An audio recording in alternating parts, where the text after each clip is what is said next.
दोस्तों, तो आज सीजी भास्कर की टीम खबरों की खोजबीन करने निकली थी। ऐसे में पता चला कि इंपीरियल में एक बहुत ही सुंदर एग्जीबिशन का आयोजन किया गया है। तो हमने सोचा भाई वीकेंड वाला मूड है, तो आज आकर इस एग्जीबिशन को थोड़ा एक्सप्लोर कर लिया जाए और जाना जाए कि आखिर इस एग्जीबिशन में क्या क्या चीजें खास और लोगों को कितना मजा आ रहा है।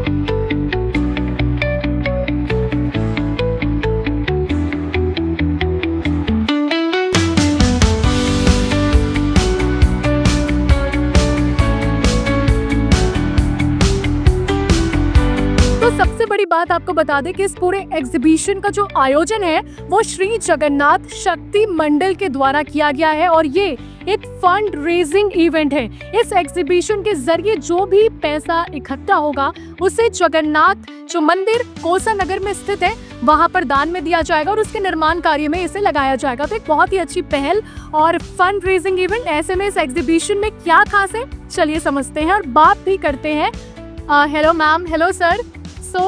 आपका ये जो आज जो ये एग्जीबिशन लगा है काफी अच्छा एक्साइटिंग लग रहा है। किस तरह का कलेक्शन आप यहाँ पर लेकर आए हैं और अभी तक कस्टमर्स का किस तरीके का वो मिल रहा है फीडबैक? मैम हम कलेक्शंस में तो सारी वैरायटीज़ लेके आए हैं। पोल्की, रजवाड़ा, गोल्ड एंटीक में है, डायमंड्स में है। कस्टमर का काफ़ी अच्छा रेस्पॉन्स है। कलेक्शंस देख के कस्टमर काफ़ी खुश हो रहे हैं यहाँ पे वैरायटीज़ देख के, और हम सिलेक्टेड वैरायटीज़ ही लेके आए हैं। हमारे स्टोर पे इससे और ज़्यादा आपको वैरायटीज़ मिलेगी। स्टोर आपका रायपुर में है? रायपुर सदर बाजार ब्रांच। Okay, cool. तो ये है ज्वेलरी का यहाँ पे, और भी बहुत सारे यहाँ पर लगाए गए हैं स्टॉल्स। उनसे भी बातचीत करेंगे और देखेंगे क्या कुछ स्पेशल है।